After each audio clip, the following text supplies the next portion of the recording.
Hi, I'm Rob Penzak. I'm Rick Wingrove. I'm JJ Jank. Welcome to Road to Reason, a skeptic's guide to the 21st century.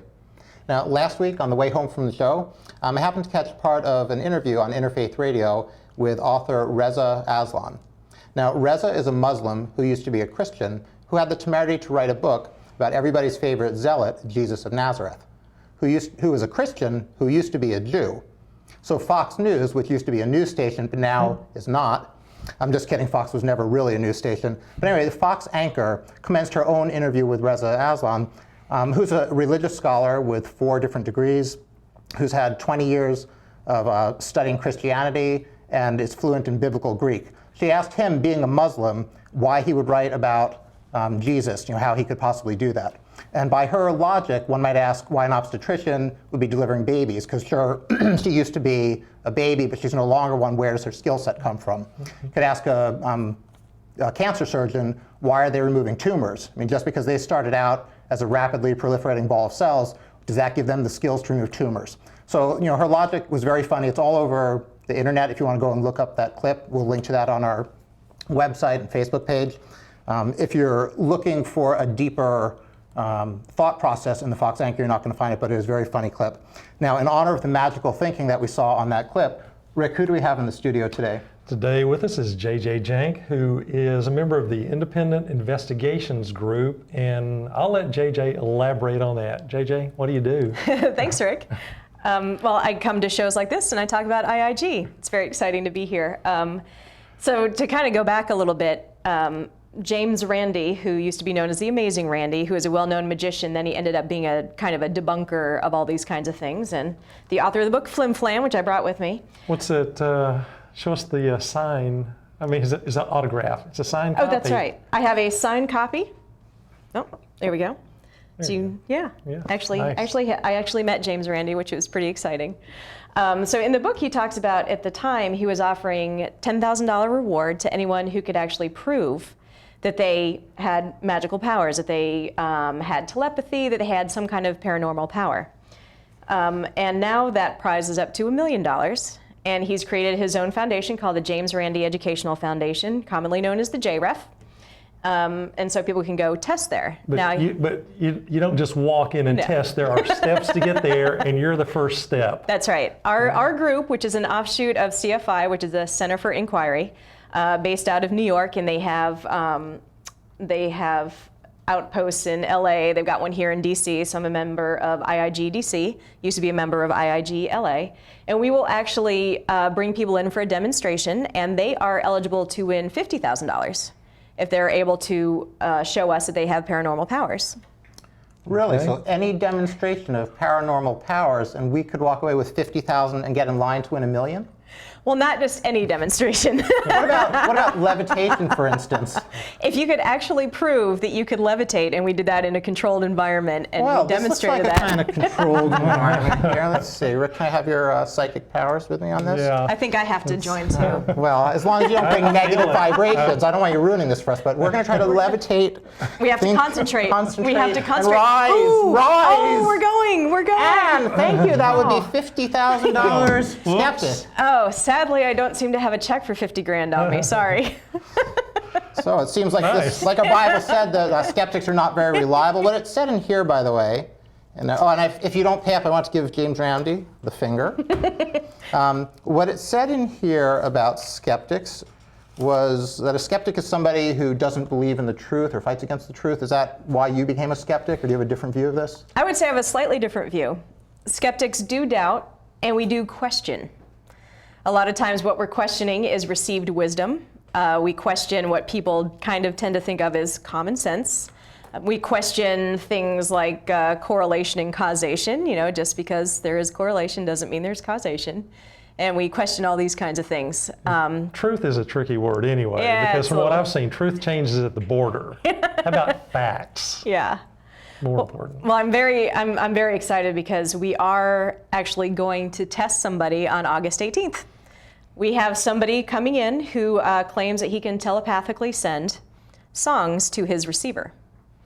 And so that's going to be our test of telepathy. And IIG LA actually did a similar test, and I'm sure that you'll be very surprised to hear that that person failed. Really? I know, it's Weird. shocking. Shocking. But the point of the test is that we actually put them in a situation where they cannot communicate with each other other than telepathically, if they actually had the ability to communicate telepathically. So it's a legitimate double-blind test you're going to be Yep. That's one of those conducting. controlled environments you're bragging about? Yeah. Why were you not giving us the I'm definitely, 50,000? that's right. I'm definitely bragging about the controlled environment. We're not letting them pick the songs ahead of time. There's 40 songs that they can pick from, basically.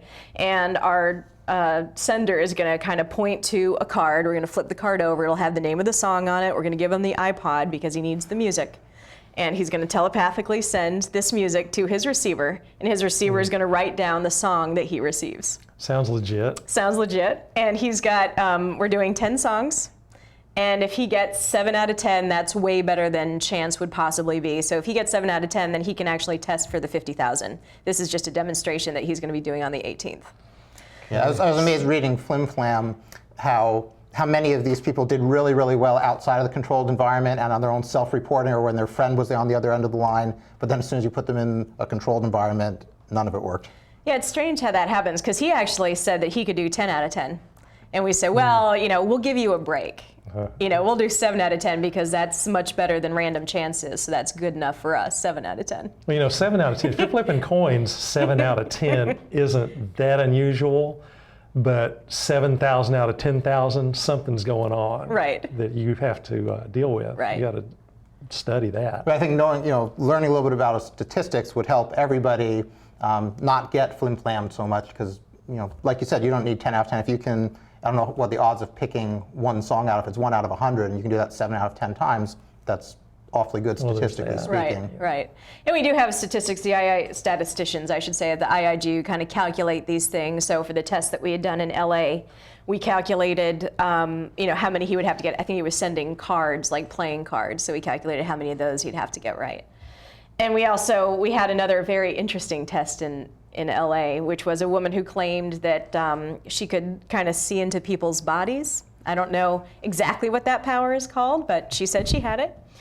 So the test we did was, and I think we only had 6 or 8 subjects. I don't remember, it was a couple years ago, but we had half of them actually were missing kidneys for various reasons, and half of them were, kind of had both kidneys. And so she had to say which one was missing kidneys and also which kidney was missing. And again, I'm sure you're going to be shocked to find that she failed. Really? Yeah. Well, did she get 25% of them right, which would mean that she succeeded? I don't remember what she got, but the statistician said she needs to get this many that would be better than random chance. So basically, in order to qualify, you have to do better than you would do by a random chance. If by random chance you get 5 out of 10 songs, then you need to do 7 out of 10 to prove you're doing better than random chance. Now, go ahead. I was just going to say, Flim Flam, too. I've been recommending this book for 20 years to people because this is a primer for skepticism. And it gives you some real tools and some real ways to see what the scammery that people are trying to pass off on you. And it's important to know. Right, and I mentioned before the show, I've read most of the book, and one of the great things that James Randi does in the beginning, fairly early on, is he lists like 20 or 21 of the frequent things that you'll see from either scam artists or people who are genuinely deluded, how you almost have them pinned down and then they have an excuse for it, or they only work if there's no negative psychic vibrations next to them, or That's only going to be a tough one. And there's a whole list of them, and we've done a few shows on what's called complementary and alternative medicine, or fake medicine, and it's funny to see how many of those same steps are used by these alternate practitioners. So it really is important for everybody. It's a great book to read, and it's really helpful to get in your mind how these people maneuver around the system, and why millions of people still believe in hypnosis and acupuncture and some of the things you'll tell us about maybe. Right. Yeah. When is this test going to take place? August 18th, and we you are. You have a facility to do this I was in? just going to say, Rick, we do not have a facility. So I am still looking for one. And basically our facility, if anybody out there can help us out, we need 2 separate rooms, obviously, because we can't have the sender being able to hear the receiver being able to hear the sender, do any kind of signals, noises, or anything to kind of indicate what's going on. So we are still trying to find one of those. Okay, so seriously, anybody out there that's got a couple of rooms that could be used for something like this, Yeah, we'd really appreciate it. And you're would all help- invited.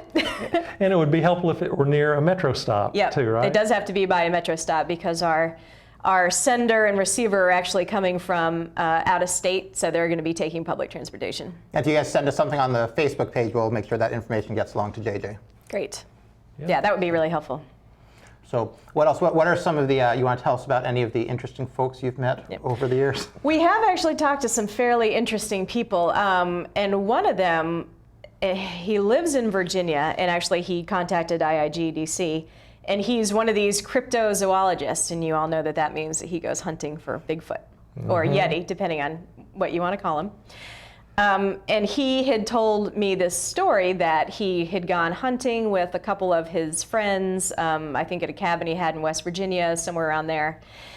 And I think that he did not really see the Bigfoot, but all of a sudden one of his buddies who was with him kind of was like, look over there, and he thought he saw something, and now he's convinced it's Bigfoot.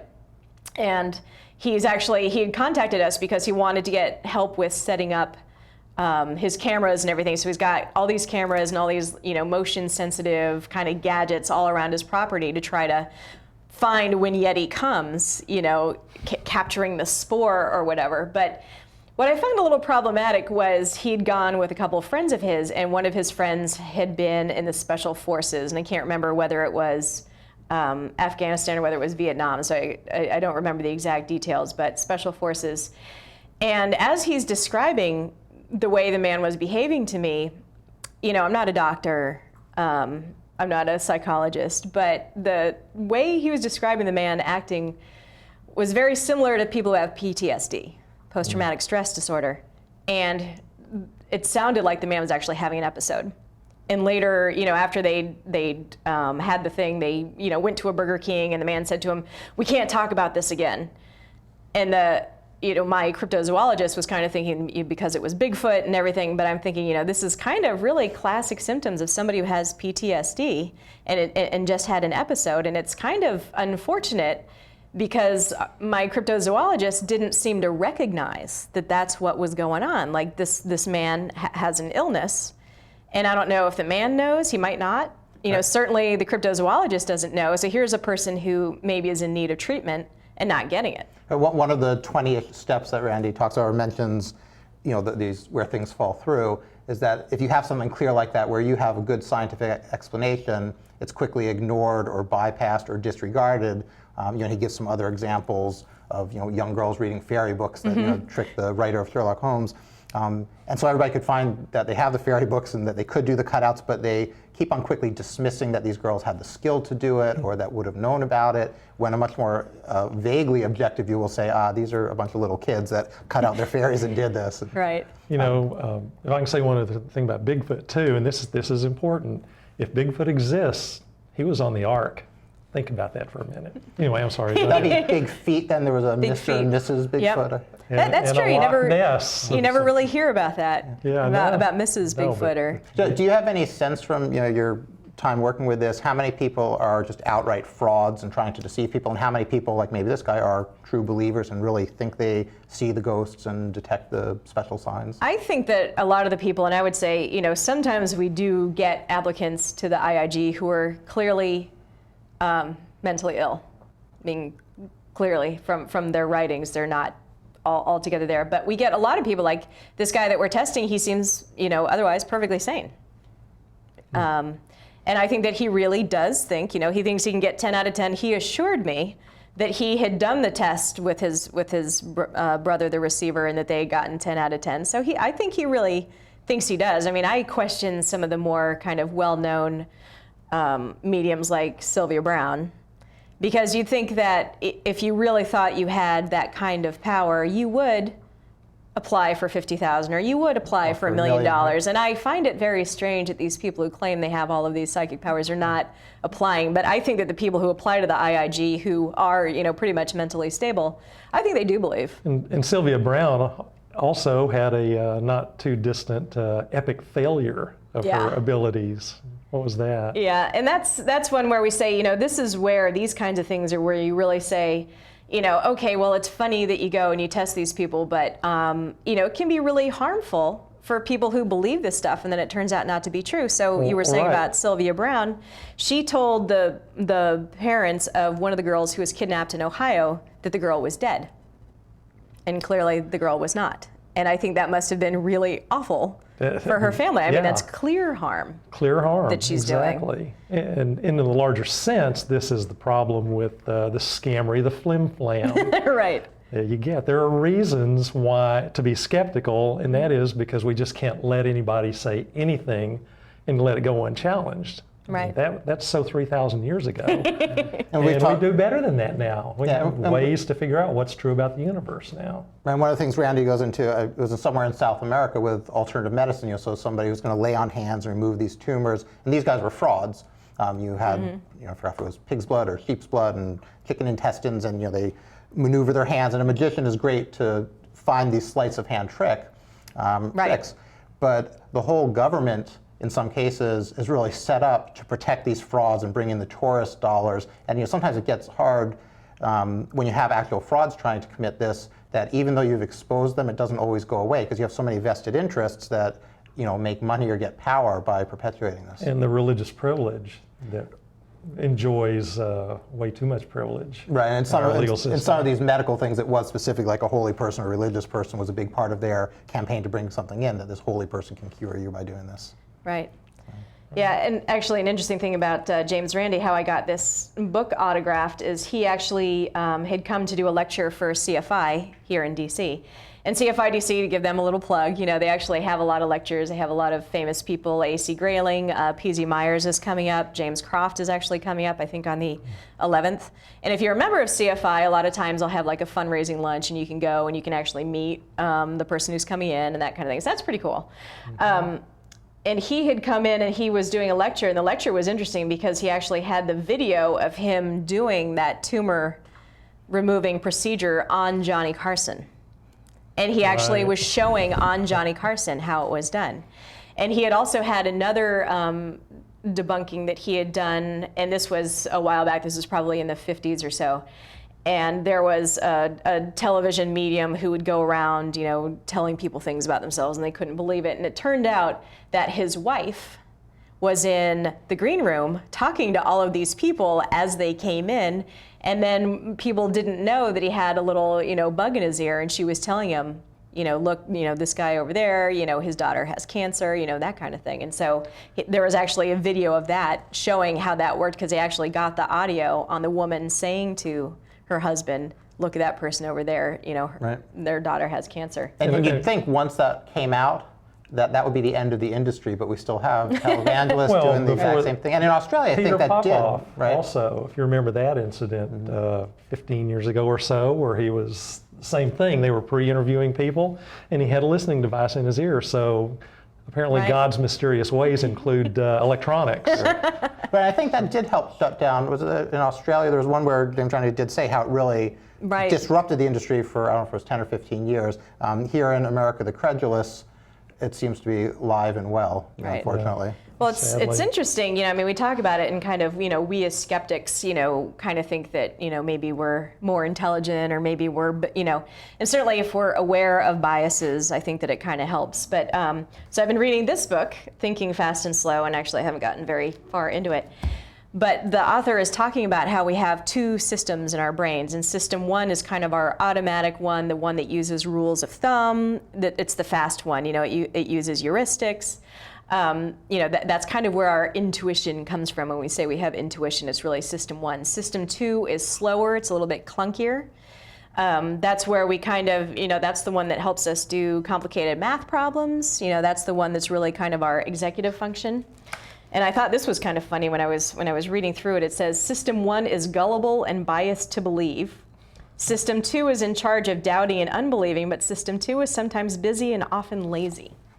Yeah, we've had a couple of guests on recently. One was John Jank and then Andy Thompson, and we've gone into a little bit of the brain chemistry and how that all works, and how your first, as you register a thought, you start off believing it in the process of registration, then a different part of the brain that you can identify on functional magnetic resonance imaging has to kick in and say, no, this isn't correct.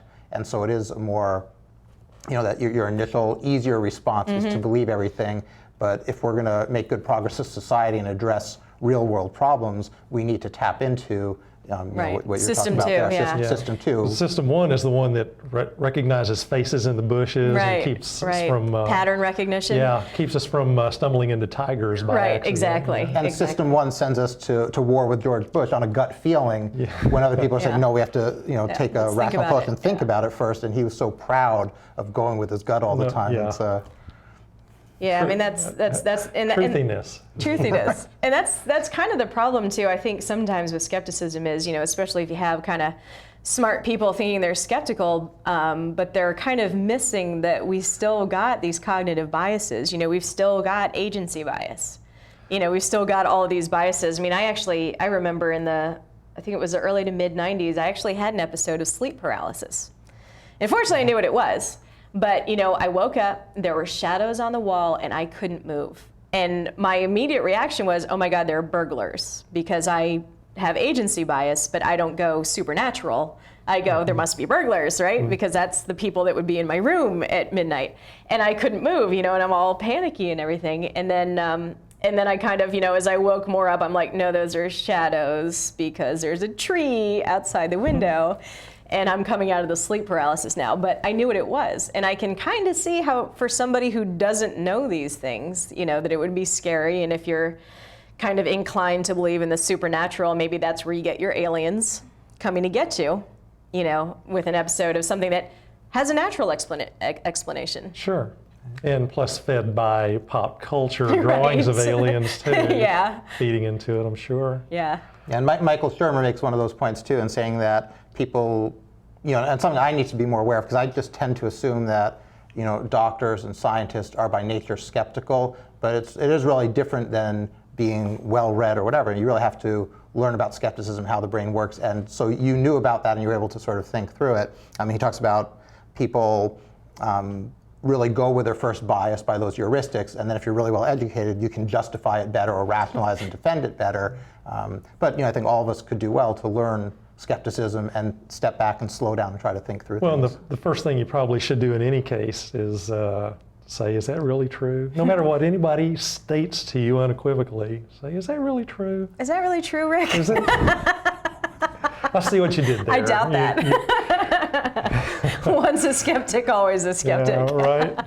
But sadly, many, skepticism is not strictly an atheist thing. Right. And not technically or by definition or anything.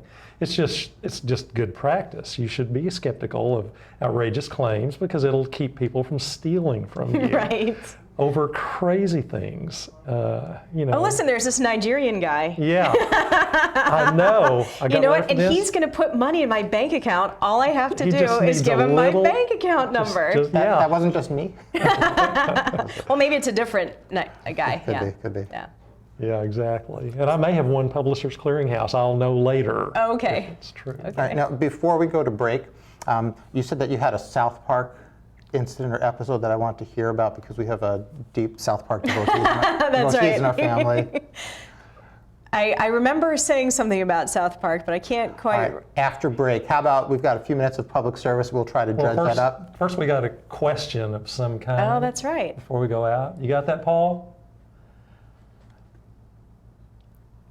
There's it. The James Randi Educational Foundation offers a reward for proof of the paranormal. How much is this prize? We'll know when we come back after break. At NASA right now, scientists and engineers are working every day to help humans learn how to better care for our home so that we never have to leave. NASA has a fleet of satellites around the planet that keeps track of climate change and studies how humans are affecting the planet. NASA has a ton of geniuses, and all of them are working for a future that has a healthy Earth in it. Like when NASA helped find the hole in our ozone layer so we could fix it before the problem got out of control, NASA is doing its part. We have to do ours. This is our home. To learn more about how NASA is keeping an eye on Earth, visit www.nasa.gov/Earth. When I was younger, I didn't want to admit I had a serious disease. Because of my diabetes, I lost the sight in my left eye. Misconceptions continue to surround this monster public health issue, but the simple truth is, diabetes can often be prevented and complications avoided. You're not alone. Understand the realities of diabetes and know that you can manage it and lead a full, active life.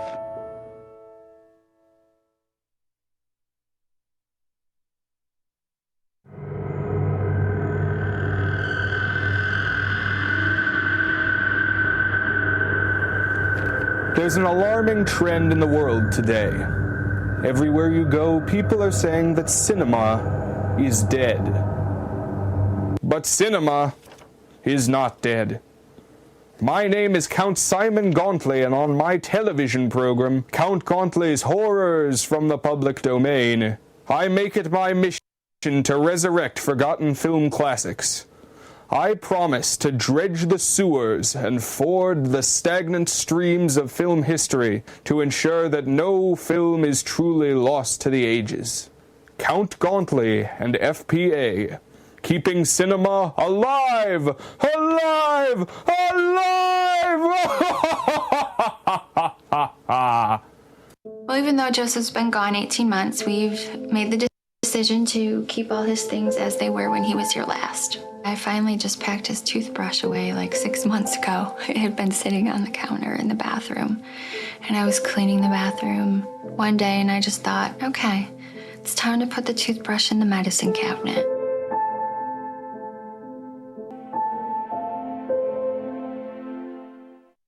So I just moved in with this family and it's embarrassing. The little one, he likes to go outside and crawl around in the giant litter box. I don't know what he's doing. I mean, I was born and I knew how to use the litter box. Look at that. That's disgusting. Oh, poop already. You're making me nervous. Oh, okay, I can't look at this anymore. I really hope he grows out of this, for his sake. Okay, we're back, and the James Randi Foundation offers a prize. JJ? $1 million. $1 million? $1 million. $1 million. That's if you can demonstrate psychic You do have to, phenomena. yeah, you do or have to whether- prove that you have it this has to- paranormal power, It yeah. has to be real and tough, pass some really tough, stringent tests. Absolutely. Yeah. Right. And we put all of our brains together and did come up with one full brain. So tell us about South Park and the Ghost Hunters episode. Well, the funny thing about this Ghost Hunters episode with South Park, they showed the darkness and all the ghost hunters going in, and the ghost hunter's like, I feel something. It's running down my leg. I'm peeing. It's so scary. And to me, that really kind of encapsulates all of the ghost hunter shows that are on TV right now. Yeah, well, if I can say, ghosts, UFOs, Bigfoot, everybody on the planet's got a high-definition movie camera on them 24/7 now. I think that pretty much does it for UFOs, Bigfoot, and ghosts. Unless they can't be captured in our current Unless digital there's technology, negative of psychic course. energy Right. present. Right. Yeah. Again, Flim Flam will go through all the reasons that you can offer a perfect solution, and all of the deniers or wanter believers will say, "Oh, but," and explain why it didn't quite work out. Of course, I've got this invisible dragon in my garage. Right. We read about that one too. To quote an Indian chief in Little Big Man, sometimes the magic works and sometimes it doesn't, Just however your mind is working that day, I guess. Or the negative skeptical vibes. Yeah, skeptical Because apparently vibes. skeptical vibes can really wreak havoc on somebody's Heavy ability to neutralization, demonstrate yeah, right. paranormal powers. Yeah. So, skepticism. Like I said, atheism is not mandatory for skeptics, or skepticism does not necessarily lead to atheism, but almost always. That's true. There was a really well-known skeptic in the 50s and 60s, Martin Gardner. And I don't think he's around anymore, but he was religious and he was a skeptic, and he actually did quite a bit of debunking. I read a couple of his books at the library. Yeah, what's his name? The famous dinosaur expert, Bakker, B-A-K-K-E-R. Heavy-duty Christian, but he's also a skeptic and can recognize evidence and deal with it as evidence. He's a scientist. So Right. I don't get how that works. It takes all kinds. Indeed, it does. But skepticism in general, for myself, I remember when skepticism became real for me. If anybody's old enough, if you remember the Chariots of the Gods trilogy back in the early 70s. Eric von Däniken. Eric von Däniken. And my roommate at the time came home and said, "You got to see this show. UFOs built the pyramids. So I bought the books and went, holy crap, UFOs did build the pyramids and Stonehenge and all this other stuff.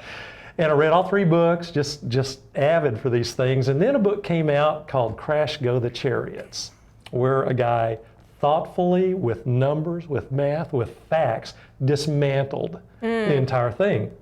And it taught me to ask, is that really true? That's where I learned that.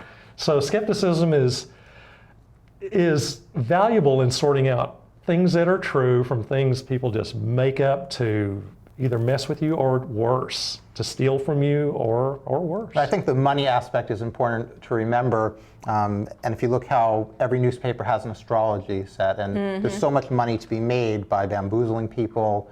And it's funny in James Randi's in Flim Flam, where he talks about how his book got published and started out with like a very small thing, and people were disinterested. The market for skepticism, just like the market for atheism, we made a joke a few weeks ago with, I think, Larry Mendoza, we're here not because we believe in atheism, but there's a lot of money to be made in what we do, which, there's not exactly how it plays out. But if you're willing to just make stuff up, there is a lot of money to be made. Does astrology work? Well, we'd better check. I imagine it does. A lot of people believe in it. Don't be an idiot. What, you mean all the stuff I was reading about me being a water rat? Because I go with Chinese astrology because Chinese, so it must be. Oh, that's they've been better. around for lots of time. Yeah, so it must be true. Yeah, they're. Well, that's for Chinese traditional medicine is one of the things we talk about in some of those shows, and people do buy into that. It's been around for a long, long time. Lots of people believe it. Therefore, it must be true. There must be good evidence. And people need to learn how to look at evidence and actually go and take the time to look at the evidence. Well, that's a prime area for scammery, and one that also has potential for great harm. It's also so much easier just to make a claim than to go and disprove the claim scientifically and take that time. And there's something that right-wing media, you can run out the clock. You see Christian apologists do this too, but you can make 20 claims, so you got to disprove all these 20 things that I just made up in your time, otherwise I win. And even if you're a genuine skeptic and you have a lot of good evidence, it's actually hard to, they can throw stuff up much faster than you can debunk it. Well, and I think too that because people who are skeptics, we also really do want to know what the truth is. I mean, we really kind of want to dig around, and so if someone, so someone's talking about something and we're like, wait, that's not true. And then we can't even get to the claim that we wanted to debunk because first we have to go back to the first thing that person said that wasn't true. No, that's not true. And here's why. And then, and then we're kind of lost because we haven't even gotten to the main claim that we wanted to debunk. We had to start off with the first thing he said that was wrong. What we need on this planet, what we desperately need is a rigorous way to test, to ask hard questions to find out what is real about the universe. Boy. And if only there was a methodology. We need something like that. If there was what would we call something like that, do you think? Something Something scientific. Yeah, yeah. Fox? Fox News, no, don't go there. Does it begin with psi? Obviously, we're being very, very sarcastic here, but scientific methodology is the method by which all knowledge is validated. And I've heard it said, and I think this is probably true, that in the history of humans, religion has never contributed one established demonstrable fact to the accumulated knowledge base of humans. That's because they don't have a methodology to prove the sky is blue. That's not what they do. That's what science does, and it is how the things that we know about the universe now directly contradict Genesis, of course, and many other things in the Bible and other holy books. And it's what the future is built on science. Progress is built on science. Human well-being is built on science, and almost never on religion. Science is definitely the methodology that that skeptics would use, and again, like I'm saying about this test, I mean, it's kind of based on scientific methodology. We are taking away all of these other ways that they could potentially communicate, and if they truly have telepathic powers, then they will be able to send the songs telepathically. Well, can you talk about the role that the media has to play in putting out this stuff? Like, once you expose something as a fraud, if our media took it and ran with it and it was all over the place constantly, people, without devoting hours of their time that they don't have because they're working 2 jobs and trying, Right. So what function does the media have to have, and what does the media actually do at this point if they see somebody with crazy claims. Yeah, I mean, it seems like right now when the media sees someone with crazy claims, they just go with it. Hey, this guy can heal this. I mean, they pay a lot of attention to Sylvia Browne. There's the show Long Island Medium, and I remember I was in a car with one of my colleagues, and I was trying to explain to him about how she might be getting these, what look like hits on TV, and what you're not seeing. You're not seeing all of the misses. That's not being edited into the show. So you're only seeing the stuff that looks like it could almost be, that she's making a hit, and you can find kind of debunkings of these kinds of techniques all over the place. I mean, one of the easiest things to do is just to kind of wander into, you've got a large audience, and plus that somebody who's going to come see a medium is not going to be somebody whose life is necessarily running on all cylinders, so you already know they're probably there because they're upset about something or they feel that they're missing something, maybe someone's died. I mean, this going in. And then you say, and you've already selected this credulous audience, or they wouldn't be there in the first place. Exactly. And then you say, do you know somebody whose name begins with J? Well, everybody knows someone named Jennifer. Everybody in America.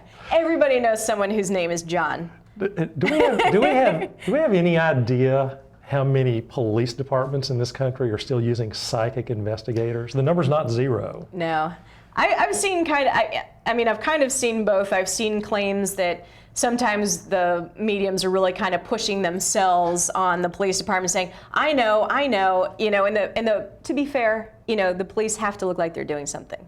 Yeah. I mean, they have to look like they're doing something, and sometimes because there are a lot of people who are credulous, who believe this stuff, telling that, oh yeah, we're talking to Madam X the psychic, will actually get these people off their back. So. Do they really believe in it? I don't know. But that should just be an embarrassment. It should be. We talk about the NIH having this alternative medicine arm is a real problem and a disaster, because now you have all these people that are trying to learn the best. They don't want to be credulous. They go to the government site, of NIH, National Institutes of Health, right, and they see alternative medicine. Obviously, it's legitimized. In the same way, if you have police departments and legal departments that actually employ psychics to do this stuff, hopefully it must work. Otherwise, why on earth is our government spending the money and putting people's lives at risk? Right. But if you chase the wrong person because a psychic says it, you're not pursuing the other person who may have done it. It's right. It really is something that should be changed, and people should be embarrassed about this. And it says a lot about our whole anti-intellectual state of being, that this is tolerated by people in power and by the population at large. Right. Right. And of course, as I mentioned earlier, religious privilege, which allows faith healers to get away from murder in this country. It's embarrassing for me as an American that that's allowed to go on. It's not just a matter of opinion. These people are scammers. Right. They are thieves, and they're doing real harm to sick people. Sean Fairclough talked about that in his book, the real people that die because their parents let their tumor grow and grow and ignore it. Or they have, like the kids who are, type 1 diabetics, and they can't get the medicine, and they die of something that is, easily controlled with medicine. I agree. And the same with, psychics or, mediums too. I mean, they're saying things that are harming people, making them think their children are alive when they're not, or that their children are dead when they're not. It does cause a lot of harm. Yeah. I'm reminded that James Randi was sued by the Israeli psychic guy. Uri Geller. Uri Geller Yeah. was The spoon successfully sued by a spoon bender. Apparently it was never an issue in the trial whether it was actually true or not. It was that James Randi said it wasn't true. Defamed him or something by claiming he was a scam artist, which he is. But, Yeah. Well, I mean, you see that a lot now. I mean, you have people claiming that, they're racist, but it's actually more racist to point out how racist they are. Right. And see, I think that whether or not Uri Geller or any of the others actually have psychic powers that allows them to rip people off, it's of some relevance whether this is true, kind of like religion. I think if you're going to make policy based on religion, it's of some relevance whether it's based in fact or not. I think that should be the primary consideration. Yeah, You're saying facts and evidence should be the primary consideration for... Call me crazy, that's just the way I roll. One really important place that we can see that now is with all the voter registration acts. And so this is based, if you're a little bit skeptical, the supposition is that since there are a handful, 10 people maybe in the entire country that either vote twice or do something to get around the rules, it's literally that small. We have now disenfranchised between 6 and 7 million voters. Surprisingly enough, most of them are black or Latino or relatively poor. Most of them would tend to vote Democratic. Now, this should paint a picture of who's doing this. You can look at the money behind it. Greg Palast has a great book. I forgot if it's called Greedy Bastards or how they, no, for real, I think that's the title of the book, and how they do this. I'll again post that on the website. But this is a very practical reason why we need to be more skeptical, because how can we, this model of democracy, allow 6 or 7 million people to get disenfranchised because somebody with a political agenda floats the idea that a couple people are cheating the system, and then so it really is a travesty. It is, and they ought to be part of any bill like that limits people's access to the polls. If you're really concerned about voting, you got to start with the assumption that every American is entitled to vote, and if you're going to do these laws about the integrity of the poll, one component of that ought to be a concerted effort to provide the proper IDs to every American. And make it free, set aside a day for voting. There's lots of fixes if you want it fixed. If you want it fixed. And that's no part of any of those Right, measures. if you're a skeptic, you'll say, it doesn't seem they want it fixed. They want to keep it broken. And if you think about it too, I mean, that's kind of, they're ignoring one of the basic things of skepticism, which is, let's look at the evidence. Well, the evidence is that people aren't cheating. I mean, that's the evidence. Yeah. The evidence we have before us is that there is very, very little voter fraud. So we've now spent all these, taxpayer dollars, and a certain party is supposed to be the party of fiscal conservatism, and they are spending all of our taxpayer dollars to try to go after a problem that the facts say doesn't even exist.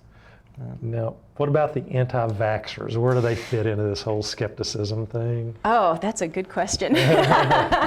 Actually, there is a member of the IIG in LA who started a website called JennyMcCarthyBodyCount.com, Nice. which talks about the number of people who have died as a result of not getting their vaccines. I remember the story. There was a child in Washington State who died of whooping cough, which was almost eradicated years ago, but now, people aren't vaccinating their kids for it, and a child died of it. Right, that's important, to again show the harm. One of the things we like to do, either show harm of religion or show harm of not being skeptical.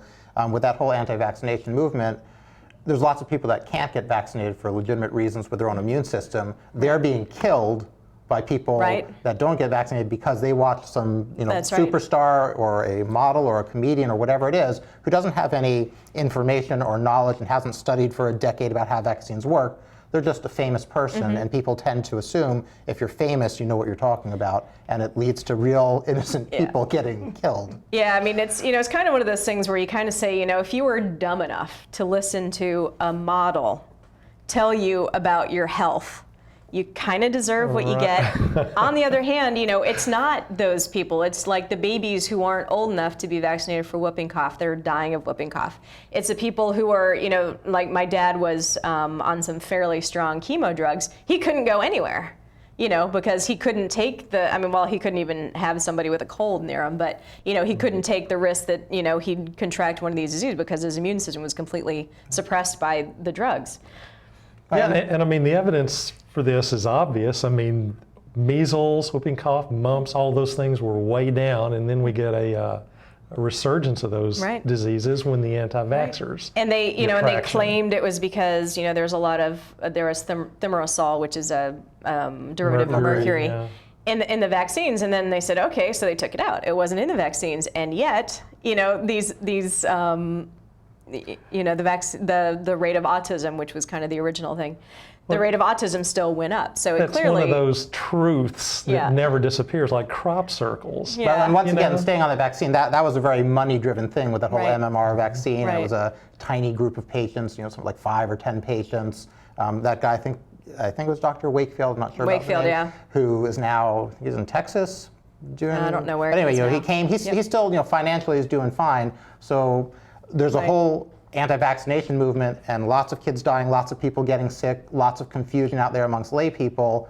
But there aren't these people in prison that acted in in very fraudulent ways. And if even the journals were more skeptical in the beginning, this wouldn't have happened. And we did have some reporters that really stuck with it and went after it. It took a lot of tenacity to finally get to the bottom of it. And then sadly, even once you get to the bottom of it, If the Yep. media and it was doesn't- actually debunked. I mean, it was Right. completely debunked, and the journal that originally ran the article said, you know what, we were wrong, right, and they pulled it. Yeah. because there is no evidence, and But that took years. That took years. And the media hasn't run with it and Yep. blanketed the airways saying this was a huge mistake. Right. People, you need to get vaccinated. This is what the truth was. Right. A handful of interested people have read the articles or looked Right. into it, and they know. But Right. I mean, I read somewhere that that actually people's bias is actually towards certainty rather than truth. So if you say it confidently enough, then that's what people are going to believe. And because people said very confidently vaccines cause autism, that's what they believe, and they're not going to turn around now that it's been debunked and very confidently say, oh wait, we were wrong. well, George Bush had a famous comment about, like, in my line of business, you have to repeat the truth over and over until it sinks in. And how apropos. Right. That's very Brave New World-ish. Yeah. Repeat something I'm glad to be a 66,000 gamma. times. Yeah. Or an epsilon. Yeah, I don't want to be an epsilon. Epsilons work too hard. But it's, and also I think it's just not, vaccines cause autism is like a headline. That's what TV goes after. Vaccines we don't really know, and it's complicated, not a headline. Right, there's a lot of ambiguity in a lot of medicine, and even medicine needs to take, and it's starting to in some ways, take a much more scientific approach and do the test to see if the stuff that we assume really does work.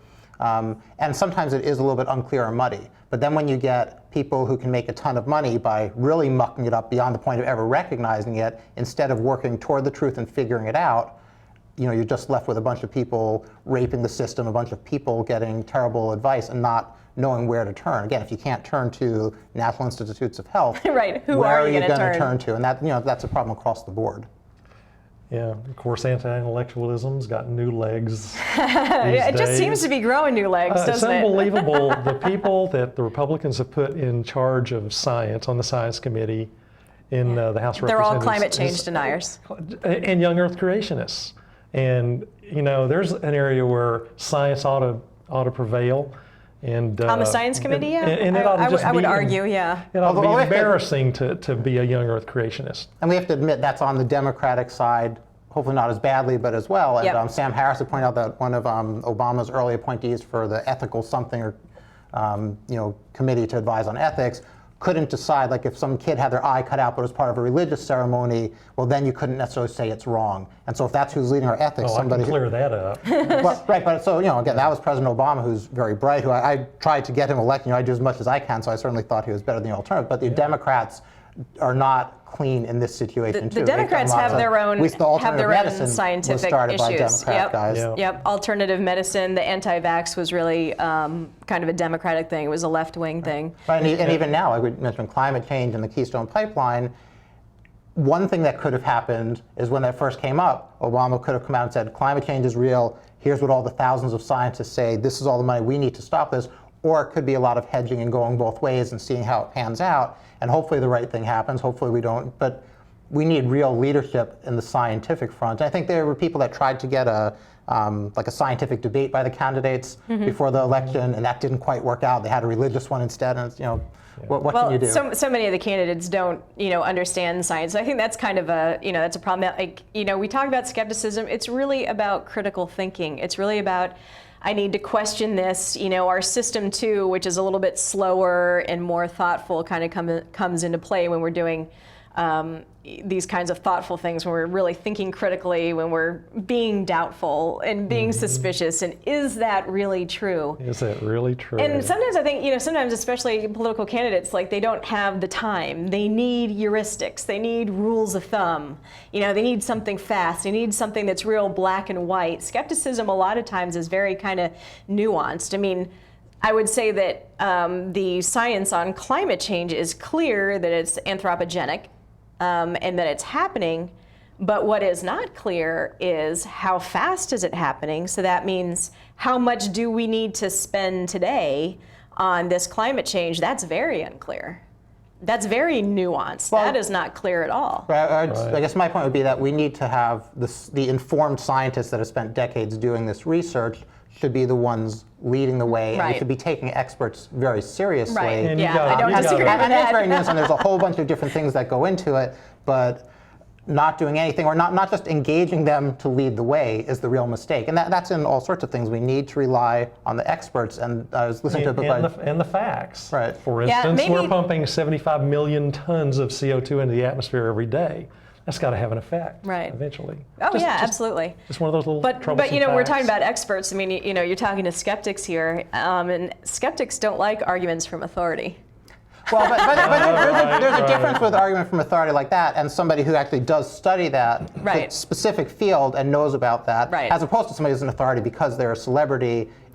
Or somebody who's an authority because they're actually an expert in another field. Another field, that's a good, right. Yeah. So I would say, you know, you should be listening to experts in that particular field and not somebody who's a dentist who thinks he is an expert on, you know, OBGYN. Right. Rather, I forgot the exact story with Lord Kelvin, who in his field was a big expert, and I forgot if it wasn't evolution, but he was against some other thing that turned out to be very true, but he was very adamant and very vocal and very respected because he was an expert in his field. And that's a good thing for skeptics to talk about is, you know, your expertise is limited to that field, but, you know, to take it seriously.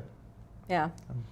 And all evidence-based, you know, reasoning. I mean, you know, there are lots of people who can look at the facts and they can kind of, you know, talk about the evidence. I mean, you know, I'm in the IIG. I don't have any, you know, real professional credentials as far as, you know, scientific. I mean, you know, my undergraduate degree is in physics, but I don't, you know, I don't work for a university. You know, I have not spent decades learning about some of these things. So sometimes you also need lay people who at least think skeptically or think critically about things. To get a degree in physics, you know, you got to have something. Well, and also it probably gives it gives you the ability to, you know, listen and process information. You're not completely naive to science. Like you've been in it. And I understand how the scientific method is done. Right, and that's something that everybody, you know, our kids in middle school and high school, evolution shouldn't be a mystery to people. You know, part of the reason it's not understood is people don't, if you don't know about the Earth revolving around the sun, it's hard to expect somebody to process a whole argument about evolution in you know, a kind of conceptual way. I actually had